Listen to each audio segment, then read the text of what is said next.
আমি তো নামাজ রে নামাজ বলি না, জানি না ওলামা আমার বিরুদ্ধে কি বলে আল্লাহই জানে। আমি তো নামাজ রে নামাজ বলি না, নামাজ এটা বাহানা, এটা হলো ভালোবাসার বিকাশ। ভালোবাসা আমাদের নবীর জির দিলের ব্যথার বিকাশ। যখন 5 ওয়াক্ত নামাজ করে দিয়েছেন 50 থেকে 5-এ, তো মুসা আলাইহিস সালাম বলতেছিল 5 ওয়াক্ত উম্মত পড়বে না, যান কমায় নিয়ে আসেন, আমি 2 ওয়াক্ত পড়াইতে পারি না, আপনি 5 ওয়াক্ত কোত্থেকে পড়াবেন? তো আমাদের নবীজি বলতেছিল এখন আর যাইতে মন চায় না, লজ্জা লাগে, কিন্তু ভিতরে আগুন জ্বলতেছিল, উম্মত যদি না পড়ে তো আমি মুখ দেখাবো, তো দেখাবো কি করে? তো আল্লাহ মনে হয় কানে কানে বলছেন, বন্ধু আপনি উম্মতকে এত ভালোবাসেন, আমিও তো ভালোবাসি, চিন্তার কোনো কারণ নাই, আমি ডাইকা ডাইকা পড়ায় নিব, ডাইকা ডাইকা ঘুমের থেকে উঠায়া হলেও পড়ায় নিব, আপনি চিন্তা করেন না, দায়িত্ব আমি নিলাম। আর আমার মনে হয় নামাজের জন্য না, হয় উম্মতের পরে তো উম্মতেই নাই, ঠিক না? এই নবীর পরে তো নবীই নাই, ঠিক না? উম্মতের পরে কি নাই? উম্মত নাই। নবীর পরে নবী নাই। এর চেয়ে বড় মাহবুব আল্লাহর কাছে কেউ নাই, ঠিক না? হ্যাঁ, আল্লাহ নামাজ পড়তে পড়াইতে নামাজের জন্য ডাকে না, আল্লাহ মনে হয় কথা বলার জন্য ডাকে, নামাজের জন্য না। আলী রাদিয়াল্লাহু তাআলা আনহু বলেন, মুসাল্লি ইউনাজি রব্বা, রাতটা কাইটা গেলে মনে হয় সুবে সাদেক হইতে দেরি, আল্লাহ ডাকতে দেরি করে না, পুরো রাত্রটা কাটায় দিলি, তোর সাথে কথা হইল না, একটু জলদি উঠায় না, আমার লোকে একটু কথা বল না। আবার দুপুর হইলে বলে, কই সকালে কথা বললি, দুপুর হয়ে গেল এখনো কথা হইল না, একটু ছুটে আয় না, আমার লোকে একটু কথা বল না। আবার যখন আসর হয়ে যায় তখন বলে, বেলাটা ঢইলা গেল, আমার সাথে কথা হইল না, কোন দুপুরে বলছো, এখন বিকাল হয়ে গেছে, আয় না একটু কথা বল না। যখন মাগরিব হয় তখন মনে হয় আল্লাহ বলে, সূর্যটা ডুবা গেল, রাতটা চলে আসলো, হয় দিনটা পার হয়ে গেল, দিনটা চলে গেল, রাতটা চলে আসলো, হয় কই আসরের সময় কথা বলছিস, আয়না আমার লোকে রাতের শুরুতে একটু কথা বল না।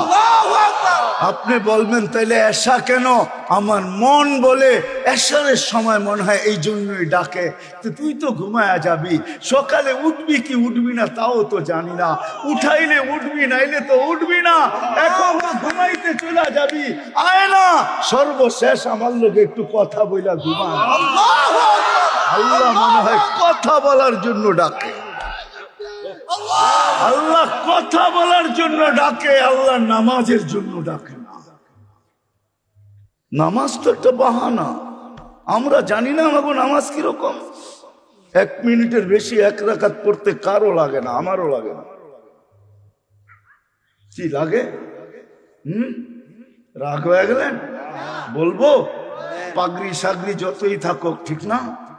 আজ পর্যন্ত কোন আলেমের কাছে যে সূরা ফাতিহা সত্যায়িত করি নাই। কয়জন করছি বলেন? যে আলেমের কাছে যে বলছি আমার সূরা ফাতিহা সত্য কিনা, সহি কিনা, আপনি লেখা দিবেন কাগজে, মুখে না, মুখেরটা মানবো না, লেখা দেন যে আমার সূরা ফাতিহা সহি। যদি জিজ্ঞাসা করে এত জোরাজুরি করেন কেন, বলে কাজ আছে, কালকে যখন মারা যাব এই কাগজ নিয়ে যাব সাথে কাফনের ভিতরে, আল্লাহ যদি জিজ্ঞাসা করে সূরা ফাতিহা সহি হয় নাই, তো কাগজ বাইর করে দেখায় দিব, এই যে দেখেন আপনার আলেম সহি লেখা সিগনেচার করে দিছে। ধরেন তো আরে ধরেন, আমারে ধরেন না। কয়জন আছে এখানে সূরা ফাতিহা আলেমদের কাছে যে সহি করছি, সত্যায়িত করছি? হাত তো উঠাইতে পারলেন না। নামাজের জন্য ডাকে না, সবচেয়ে বড় আদর্শ, নামাজ ছাড়বো না, ঠিক আছে তো ইনশাআল্লাহ? ওয়াদা?